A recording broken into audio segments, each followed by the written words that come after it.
지금 이게 공소장이에요. 예? 공소장. 위증입니다. 이동 검사. 위원장님 위증입니다.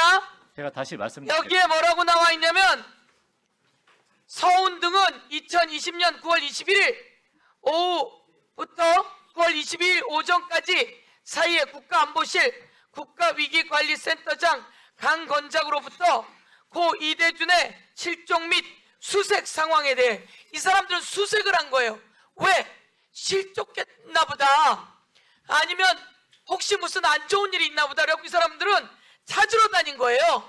이 사람들 무슨 뜻이 있는 게 아니라 찾으러 갈 때 어떻게 하냐면 조류 방향이 남쪽으로 흘러 연평도 인근 NLL 남쪽으로 수색하고 있고 대공 용의점은 없다는 내용을 보고 받았다 이렇게 되어 있어요. 이 사람들은 첩보를 못 받은 상태예요. 못 받은 상태에서 이 사람을 찾아야 하니까 이 사람이 어디 가서 찾아야 돼요? 해류가 어디로 갔는지 찾는 건데, 자 다시 한번 할게요. 조류 방향이 남쪽으로 흘러 연평도 인근 NLL 남쪽으로 수색하고 있고 대공 용의점은 없다는 내용을 보고 받았다 이렇게 되어 있는 거예요. 그리고 지금 해양경찰청 직무대행이 한 말이 맞는 거예요. 북쪽으로 흐르지 않았습니다. 이거는 정확하고 방향이 시계 반대 방향으로 흐릅니다. 그래서 그때 시계 반대 방향에 그리는 것을 그 당시에 이렇게 수색하고 있다는 게 나온 거예요. 아시겠어요? 문재인 정부 시절에 있었던 서해 공무원 피격 사건이라고 하는 대단히 안타까운 사건이 있었습니다. 네. 이 대단히 안타까운 사건을 윤석열 정부는 정치적으로 활용을 했어요. 그러니까 이 자체가 악마야. 이 자체가 네. 정말 끔찍한 사건, 그 비극적 사건을 정치적으로 활용을 한 거야. 윤석열 정부로 정권이 바뀌고 나서 문재인 정부 인사들이 피격된 공무원을 자진 월북으로 거짓으로 몰아갔다면서 박지원 의원을 비롯한 문재인 정부 인사들을 기소를 해버렸어요. 정말 나쁜 놈들이지. 네. 결국 재판받고 최근에 무죄 받았잖아. 다. 네. 무죄 다 받았습니다. 이 과정에서 조작에 개입한 범인들이 어제 국정조사에서 다 튀어나왔어요. 야, 이 대박입니다. 네. 어마어마한 성과가 있었습니다. 그러면 그 과정의 범인들 과정마다 다 색출해 내겠습니다. 지금부터. 네. 윤석열은요, 대통령으로서 하고 싶었던 일은 오직 단 하나. 정적 제거 말고는 없었어. 나머지는 그냥 술 먹고 사우나하고 자빠져 자고 이거밖에 없어. 근데 진짜 하고 싶었던 건 있었어. 정적 제거. 정적 제거. 예. 윤석열 취임 직후 2022년 5월 24일에서 5월 26일까지 저거 네. 윤석열 취임 직후잖아. 완전 맞지? 직후. 완전 직후지. 대한민국의 안보 이슈가 특별히 없었습니다. 예. 그런데 갑자기 NSC 국가안전보장회의를 개최를 딱 해요. 이걸 왜 개최했냐? 바로 이게 서해 공무원 피격 사건을 조작하기 위한 자리로 의심이 됩니다. 아, 보면 알아. 예. 아, 이 부분을 우리 김동아 의원이 네. 기가 막히게 또 지적을 해냅니다. 여기에서 범인들 다 튀어나옵니다. 네. 엄청나게 친근한 이름들 튀어나옵니다. 네. 함께 보시죠.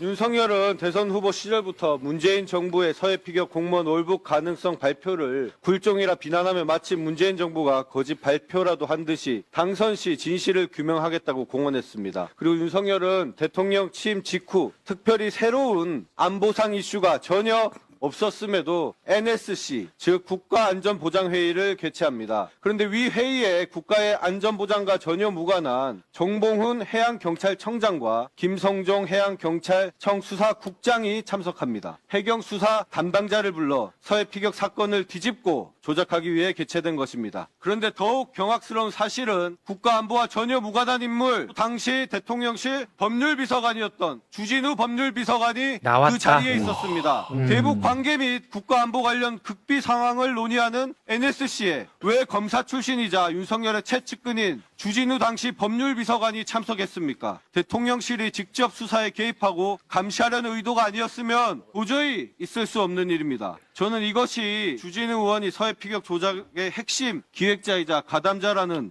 강력한 방증이라고 생각합니다. 나왔다 추진우.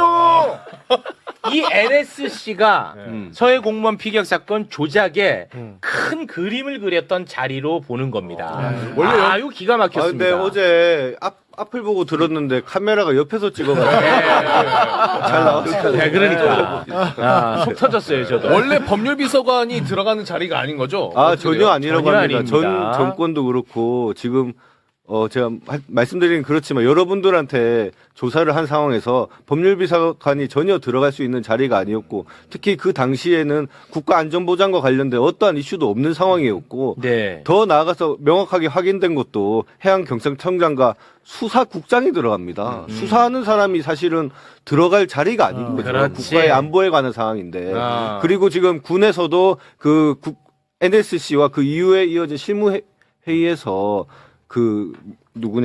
김태효. 천천히 네. 가면 돼요. 그거 제가 해드릴게요. 김태효 실장이 네. 명확하게 지시를 했다라는 그렇습니다. 어제 그런 증언을 자, 받아냈습니다. 보십시오. 이제 윤석열 취임하자마자 NSC 열어서 여기서 이제 큰 기획을 합니다. 됐죠? 그러면 이제 그 이후에 행동이 따를 거 아닙니까? 실행이 되죠. 이제부터 이제 범인들 또 다 튀어나옵니다. 요거는 한마디. 네. 말씀. 네. 이게 5월 24일 NSC 개최한 거 아닙니까? 네네. 윤석열이 5월 11일 대통령 임기 시작하고 나서 5월 17일 한동훈을 법무부 장관으로 임명을 하고 5월 23일 날 이원석, 그다음에 서울중앙지검장 송경호, 5월 23일 날 수원지검장 홍승욱. 그 가장 중요한 세 개의 편대를 자기의 친윤 검사장으로 앉힙니다. 그게 5월 23일입니다. 그다음에 5월 24일 NS 개최하고. 그러니까 이놈들은 그다음에 착착착착 그냥 그러니까 정적 제거 말고는 머릿속에 없었어요. 대장동 수사팀 2기 수사팀이 5월 말에 발령을 받습니다. 내부적으로. 어미중 강백신이 네. 제대로 된 발령 인사명령도 없이 먼저 가서 기록을 검토하고 있어요. 그게 TF를 5월 만들어서. 말입니다. 네. 그러니까 이런 것들이 다 계획대로 순서대로 진행이 됐다는 자, 거죠. 그럼 지금 일단 그렇습니다. 서해 공무원 피격 사건에 한해서 이야기합니다. 네. 자, 이제 실행에 들어가겠죠? 요걸 제가 잠깐 정리를 해드리겠습니다. 2020년 9월 해수부 공무원 이모 씨가 북한군에 의해서 사살되는 일이 발생을 했습니다. 근데 당시, 그러니까 문재인 정부 때죠. 당시 해경은 군 당국 첩보를 근거로 해서 공무원 이모 씨의 월북 의사를 확인했다고 발표를 했어요. 이게 다야, 사건에. 근데 그리고 이제 정권이 바뀌었잖아요. 정권이 딱 바뀌었어. 근데 윤석열 정부로 바뀌자마자 해경은 같은 해경인데 정권만 바뀌었어. 해경은 그 어떠한 새로운 증거도 없이 갑자기 월북 의사가 없었다고 발표를 해버려요. 와, 아예 정반대로. 자, 이렇게 아예 정반대로 발표하는 모습을 일단 잠깐 영상으로 보고 오겠습니다.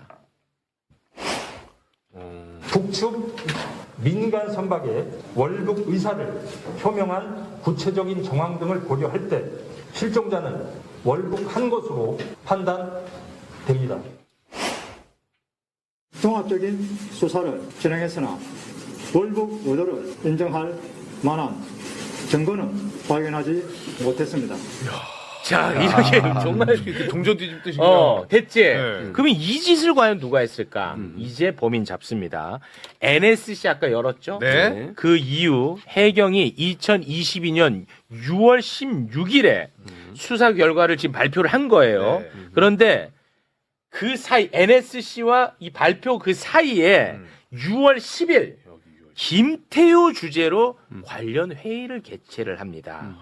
그 회의 그 결과 잠깐 좀 소개를 해주시겠습니까? 네. 그때 당시 회의를 하고 나서 월북이 아니라 조작한 것이라는 식으로 수정하라는 지시가 있었다고 얘기를 하고 있는 아니 거죠. 요것만 해주세요. 요거, 네. 김태효, 이거 나한테는 안 줬어. 주제는 김태효 안보실 1차장이 했고요. 참석자는 군 정책기획이겠죠. 차장, 해경수사국장, 그리고 회의 안건은 수사 브리핑 아니었고 6월 13일 대통령께 보고할 예정이라고 얘기를 했었습니다. 자, 여기에 군 정책 기획 같은. 기획 차장이 여기 들어와 있잖아요. 네. 요 사람이 이번에 음. 국정조사 현장에 나왔어요. 아, 저 사람이. 네, 요 사람이. 이 네. 사람 군인입니다. 네. 투스타. 이 사람이 딱 얘기를 했습니다. 여기서 그냥 끝납니다. 여기서 이제 범인 정확하게 튀어나오는데요. 함께 보시죠. 네, 증인. 이 문건 생각나시죠? 이 보고서. 네, 증인이 작성하신 겁니까? 네, 그렇습니다. 여기에 6월 10일, 2022년 6월 10일 안보실 1차장 주관 회의를 했죠? 네, 그래서 협의한 결과를 바꿔라. 월북이 아니고 조작한 거다. 이런 식으로 바꿔라 하는 회의가 있었고 그런 지시가 내려진 거죠. 그 전날까지 국방부는 이제 내부 자체적으로 TF를 편성해서 회의를 했고, 새로운 사실이었기 때문에 우리는 추가 발표할 것이 없다고 와. 이제 이렇게 보고를 했습니다. 그렇습니다. 그 다음 보시죠. 그래서 국방부는 이렇게 입장을 정했어요. 최초 발표했던 내용이 틀리지 않았음을 재확인. 이렇게 해서 대통령실로 갔었죠. 네, 그렇습니다. 그럼에도 불구하고 국방부의 입장 번복을 요구했고 특히 김태효가 증인을 심하게 질책했죠. 그 보도자료 초안을 가져갔습니다. 예.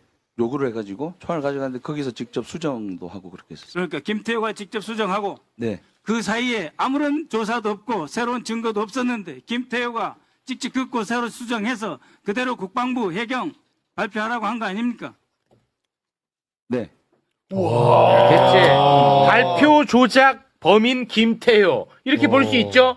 범인 내 다 튀어나온다고 이거 했지? 확실한데? 끝난 거 아니야, 이거. 각 과정에서 지금 범인들 다 튀어나옵니다. 됐죠? 예. 자, 그리고 대박이다, 이거. 이제 고발을 기소됐다고 했으니까 네. 고발을 한 놈이 잡아야 될 거야, 네네네. 이제 고발 지시한 놈 잡으러 갑니다. 네. 윤석열의 국정원이 문재인 정부 시절 국정원장들이 자진 월북이 아니라는 사실을 감추기 위해서 자료 삭제를 지시했다고 하면서 서훈 박지원 전 원장을 고발한 거야. 그리고 이제 검찰이 기소한 거고. 예.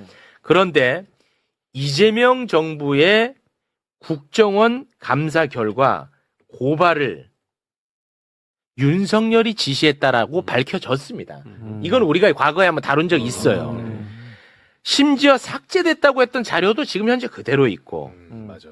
여기에 이제 윤석열이 개입이 된 걸로 볼 수 있죠. 그리고 또 한 사람 또 의심해 볼 지점이 있는데요. 네. 그거를 우리 김승원 의원님이 또 파고듭니다. 함께 보시죠. 국정원의 그 보고서에 의하면 윤석열이 지원 원장님에 대한 고발을 지시했다. 이거는 확실하게 밝혀진 것 같아요. 예, 그렇습니다. 근거는 그때 국정원장 김규현 전 원장. 그 사람의 수첩인가요? 아닙니다. 그게 윤석열 대통령께 보고한 보고서 거기에 그런 그 정황들이 있었습니다. 그렇지. 그 고발장은 누가 썼느냐? 고발장 작성은 저희 TF에서 총괄해서 썼고 제가 저걸 총괄했습니다. 삭제 지시가 없었다는 수많은 국정원들의 직원들의 증언이 진술서가 있었어요. 그거는 맞죠? 예, 예, 맞습니다. 퇴역 증인 확인했습니까? 그때는 확인되지 않았습니다. 고발장 쓰라는 지시 내려오고 나서 며칠 만에 썼냐고요? 하루 이틀 정도였던 것 같습니다. 하루 이틀 쓰고 바로 그냥 검찰에 보냈다 이겁니까? 예. 윤석열 정권의 조작, 그러니까 어떤 기획수사 이것들이 다 5월 11일 윤석열 취임하고 나서 바로 검사들 인사 발령하고 그러는데 당시 장관이 누굽니까? 한동훈 아닙니까? 인사 발령한 사람도 한동훈이고 그 검사를 거기다 꽂아놓은 사람도 한동훈의 제청에서 한 거고 한동훈 장관이 그럼 보고를 받았습니까? 안 받았습니까? 특정 사건에 관해서가 아니라 일반적인 경우에 법무부로 보고되는 통상의 절차에 따라서 진행됐을 것으로 다 생각합니다. 보고 되잖아요. 이런 중요한 사건들은. 그런데 이걸 몰랐다? 그건 말이 안 됩니다. 아니 자기가 임명해서 거기다 다 꽂아놨는데 그리고 다 자기가 윤석열 사단으로서 다 친하게 지냈던 믿을 수 있는 후배들을 거기다 보내놨는데 그로부터 보고를 안 받고 나는 몰랐다. 이게 말이 됩니까? 야, 이제 고발 지시 범인 확실한 놈은 윤석열이야. 이거는 왜냐? 국정원장 보고서에 있어요. 확실한 놈이야. 그리고 이제 한동훈도 좀 의심이 가는 거죠. 의원님. 네. 잡아냈습니다, 또. 아무튼 이런 특수부나 중요 사건 수사는 제가 여러 번 말씀드렸지만 아침에 모여서 회의를 합니다. 오늘 뭐뭐 하고 성과를 내자. 그다음에 밤에 또 모여서 회의를 합니다. 사냥한 결과 이런 거를 갖다가 우리가 사냥을 했다. 그걸 정리해서 그걸 그 다음 날 바로 아침에 대검 법무부로 계속 보고를 합니다. 네, 그거는 뭐 완전히 그냥 패턴이고요. 그래서 아까 그 검찰총장 대행도 다 그렇게 일반적인 사건은 그렇게 합니다라고 인정을 한 거고요. 네. 네. 자, 잡았죠. 고발. 지금 아, 자료가 고발. 네. 지금 제시는 안 되고 있긴 한데 이게 윤석열이 확실한 게 네. 문서에서 나왔습니다. 그러니까요. 대통령 보고 완료, 고발 지시. 나와 있잖아. 이게 당시 국정원장 수첩에 네, 맞습니다. 김규현 원장. 원장이 메모한 네. 거에 대통령 보고 완 고발 지시. 이게 딱 명확하게 나왔잖아. 표기로 나와 있습니다. 내 다 잡힌다고 했지, 범인들. 됐지, 여기까지. 자, 그러면 이제 조작 수사한 놈 잡아야 될 거 아닙니까? 조작 수사한 놈. 오케이, 네. 이제 조작 수사한 놈 잡으러 갑니다.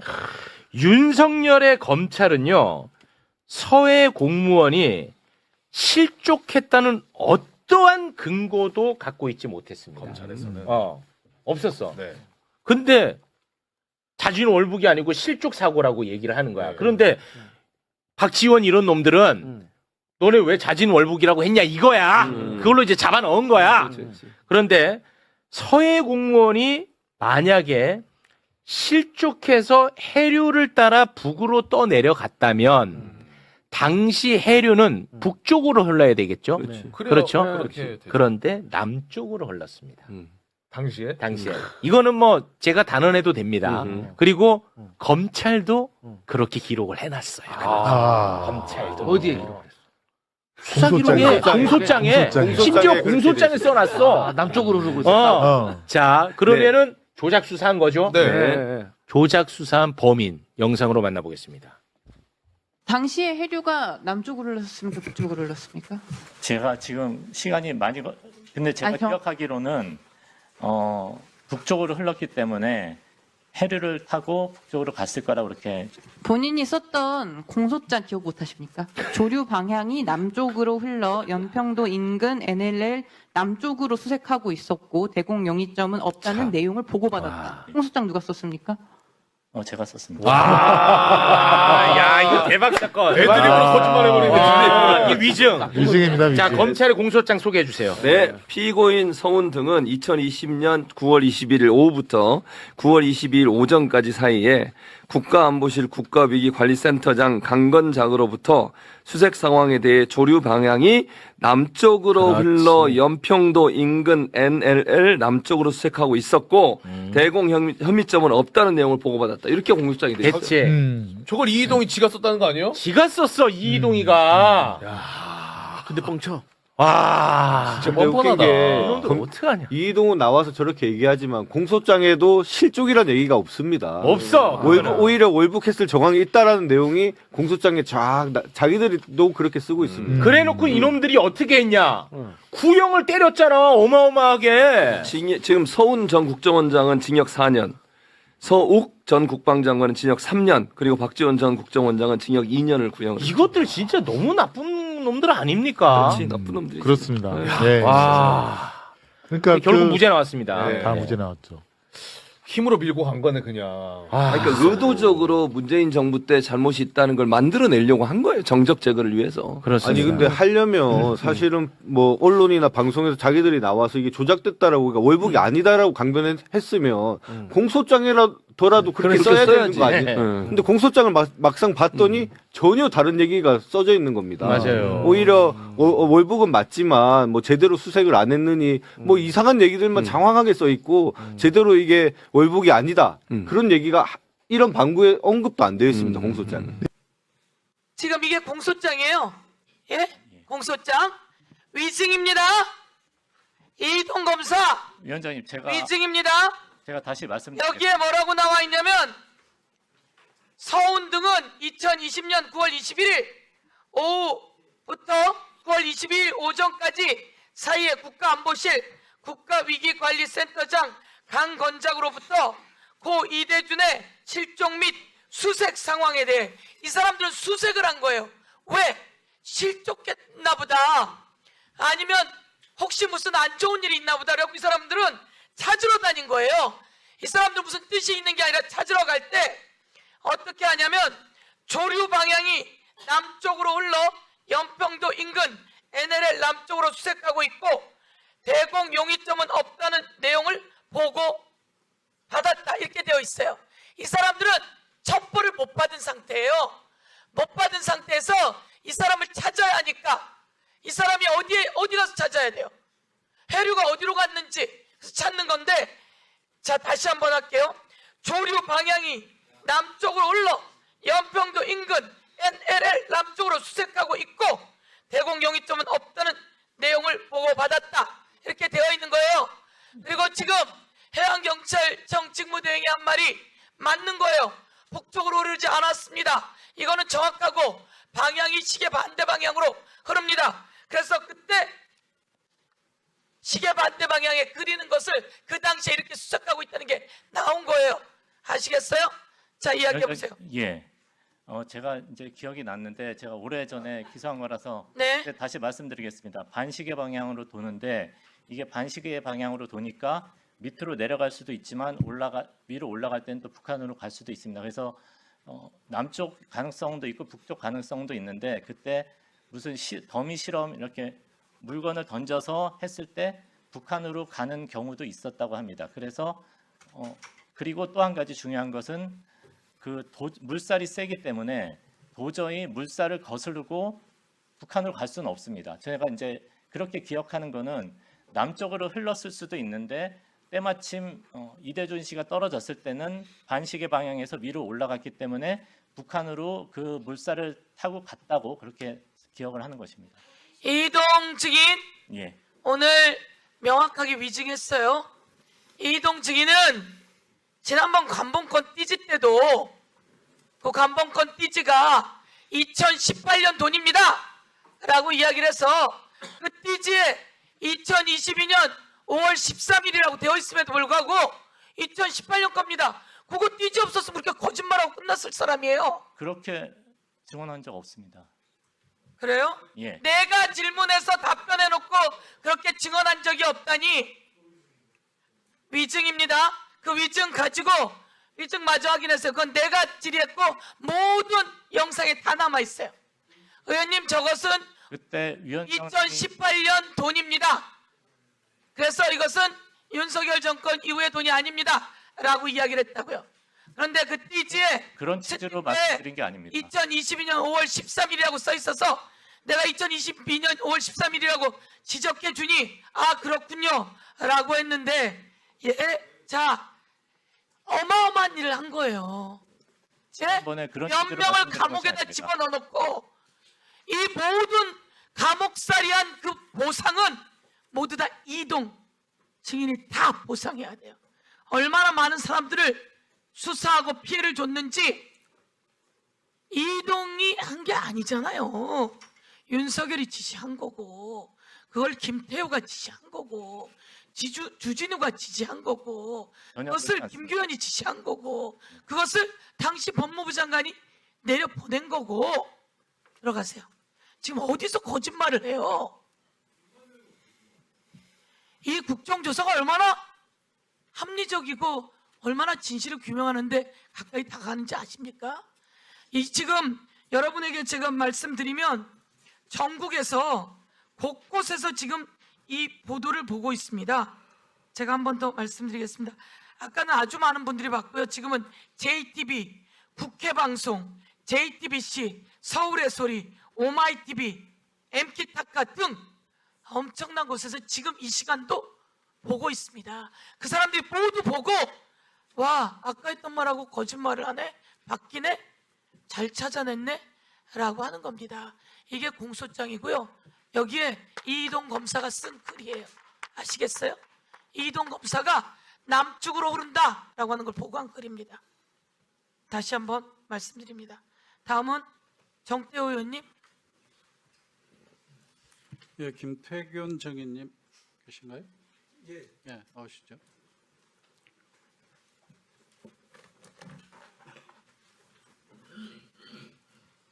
그러니까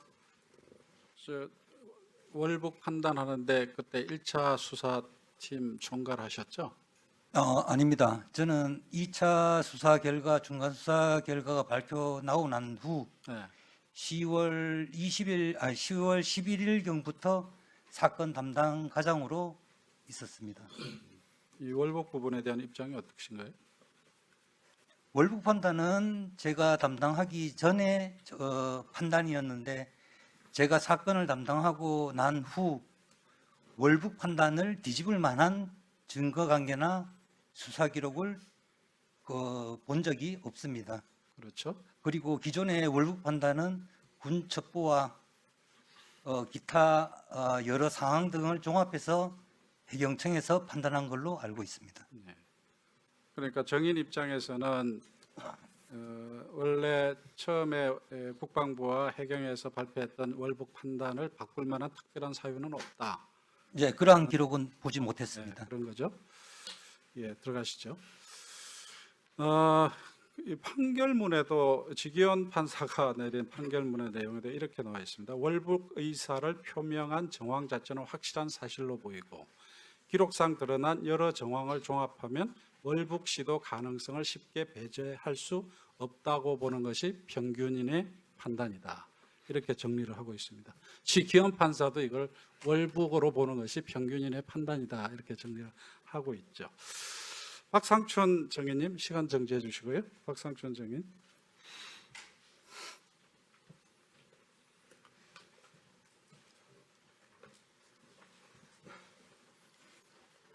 이 번복 발표할 때 브리핑을 직접 하셨나요? 예, 6월 16일 날 제가 했습니다. 예. 그러면은 그때 발표를 할 때 애초에 월북 판단을 했을 때 이 번복을 한다면은 새로운 사실이 있었나요? 위원님, 저는 사건 발생이 2020년 9월 21일 날 발생했고 저는 2022년 1월 달에 발령을 받아 인천서장으로 갔습니다. 그래서 최초 발표는 인천서장이 2020년 9월 24일 최초 발표를 하면서 아까 말씀드렸듯이 월북 가능성을 배제할 수 없어 상세하게 조사를 하겠다 이런 내용을 발표했고 인천서에서는 2차적으로 제가 두 번째 발표를 하면서 월북 의도를 인정할 만한 증거를 발견 못했다 그렇게 발표를 했고 그러니까 애초에 처음에 월북으로 다 판단을 했는데 월북 판단한 게 가능성을 근데 이제 배제할 수 없어 다른 이제 번복하는 그런 발표를 직접 하셨잖아요. 인천서 입장에서는 번복이 아닙니다. 인천서는 처음 그 발표를 하고 제가 두 번째를 했고 2, 3차 발표는 본청에서 했습니다.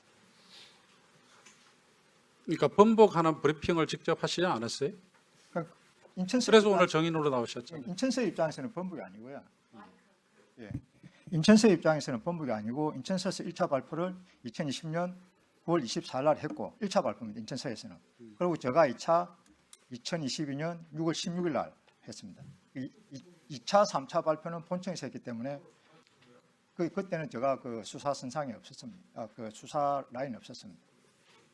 그러니까 본인이 여하튼 기존의 월북이라고 단정할 만한 뭐 증거는 없다 이런 발표를 하신 거잖아요. 본인이. 월북을 인정할 만한 의도를 발견할 증거는 없다. 그러니까 그게 번복이잖아요. 말장난하는 거지. 아닙니다. 인천서 입장은 그러니까 본인이 발표를 할 때는 본인이 뭔가 근거를 가지고 그 근거를 가지고 발표를 했을 거 아니냐. 인천서는 그래서 제가 그게 근거가 뭐 여하튼 새로운 게 뭐 특별한 건 없었잖아요. 인천서는 계속 수사를 했고 그 수사를 했는데 그런 증거를 발견 들어가세요. 못했다는 얘기입니다. 들어가세요. 예, 그러니까 이게 번복하는 발표를 하셨는데 뭐 본인도 뭐 특별하게 뭐 새로운 증거가 있었다고 보지는 않는 것 같아요. 해양경찰청장님, 예, 해양경찰청에서 번복 발표를 했잖아요. 새로운 사실이 있었나요? 새로운 사실은 없었습니다. 새로운 사실은 없었죠. 예, 새로운 사실은 없었는데 왜 번복 발표를 해요? 당시 해양경찰청에서는 북 자료와 정황 증거들을 수사를 해왔습니다. 그래서 이제 월북으로 판단한다 이제 그렇게 되어 있고 그 다음에 월북 의도를 인정할 만한 증거를 발견하지 못했다. 그 부분에 대해서는 제가 당시에 있지 않았기 때문에 그 의도에 대해서는 잘 모르겠습니다. 여하튼 제가 예. 저 청장님한테 네, 1분 더 드리세요. 2분 드리세요. 네. 예, 결국은 월북으로 단정할 만한 할 수 없다라고 해양경찰청이 번복을 했잖아요. 그러면은 기존의 월복으로 판단된다라는 그 발표를 거꾸로 이제 번복한 거잖아요. 그러니까 새로운 사실이 있었냐를 제가 묻는 거죠. 그건 없었다라는 건 지금 말씀입니다. 그렇습니다. 자, 국방부 차관님. 네. 지금도 월복이라고 판단하고 있는 거죠? 현재 국방부의 입장은 2020년도에 국방부가 발표를 했고 20년 9월 24일 날 그때 발표했던 예, 그렇습니다. 월복 시도했을 가능성이 높은 것으로 판단한다. 그리고 그 입장을 그대로 고수하고 있는 거잖아요. 9월에 또 해경에서 수사 결과 중간 발표를 했던 그 내용에 대해서 저희는 동일한 입장을 갖고 있습니다. 그 해양경찰청하고 국방부가 똑같이 발표했던 것 중에 하나가 뭐냐면 월북 의사를 표명한 정황이 포착됐다라는 게 내용이 있습니다. 해양경찰청에도 그 포함이 되어 있죠. 네. 그건 확실한 거죠. 그 부분은 이제 저희가 첩보 자산을 이용해서 그런 거잖아요. 획득한 첩보를 해경에 제공을 해줘서 해경도 같은 아마 내용을 알고 그렇죠. 해경 입장에서도 저 첩보를 국방부에서 제공해 준 거를 해경도 그게 신뢰성이 있다고 생각해서 20년 10월 22일 날 발표문에 그 내용이 들어가 있습니다. 이대준이 월북 의사를 표현한 정황이 확인된 점이 그 월북으로 판단하는 기준 근거로 들어가 있어요. 이 부분이 지금 바뀐 것도 아니잖아요, 그죠? 의원님, 이거는 저희가 SI 정보 자료기 때문에 아니 이거 보도 자료에 나와 있는. 여기서 답변 드리기는 적절하지는 않은 것 같습니다. 보도 자료에 나와 있는 건데. 예. 그쪽에서 발표한 보도 자료에 나와 있는 거예요. 국방부 보도 자료도 나와 있고. 그래서 제가 그게 변동이 없냐를 물어보는 거예요. 예, 수고하셨습니다. 1분 더 드리세요. 안 했냐 이 논쟁이 아니라 왜 윤석열 정부가 들어와 가지고 애초에 국방부나 해경이 발표했던 그 월북으로 가능성이 있는 것으로 판단된다라는 그 판단이 왜 갑자기 정권이 바뀌어 가지고 아무런 새로운 증거가 발견되지도 않은 상황에서 번복이 되느냐, 그 배경에 무엇이 있느냐, 이게 지금 이 조사에 있어서 저는 초점이라고 봐요. 월북이냐 아니라는 것은 다양한 정보가 있기 때문에 판단에 차일 수가 있는데 애초에 판단이 아무런 근거도 없이 번복됐다는 게 제일 중요한 거거든요. 그게 저는 이 문제의 초점이라고 봅니다. 그래서 그런 부분에서 이번에 이 1심 판단이 아까 제가 처음에 말씀드린 것처럼 평균의 판단으로도 월북으로 예상된다, 추정된다라는 판사의 판단이 나오게 되는 거거든요. 그 점을 제가 좀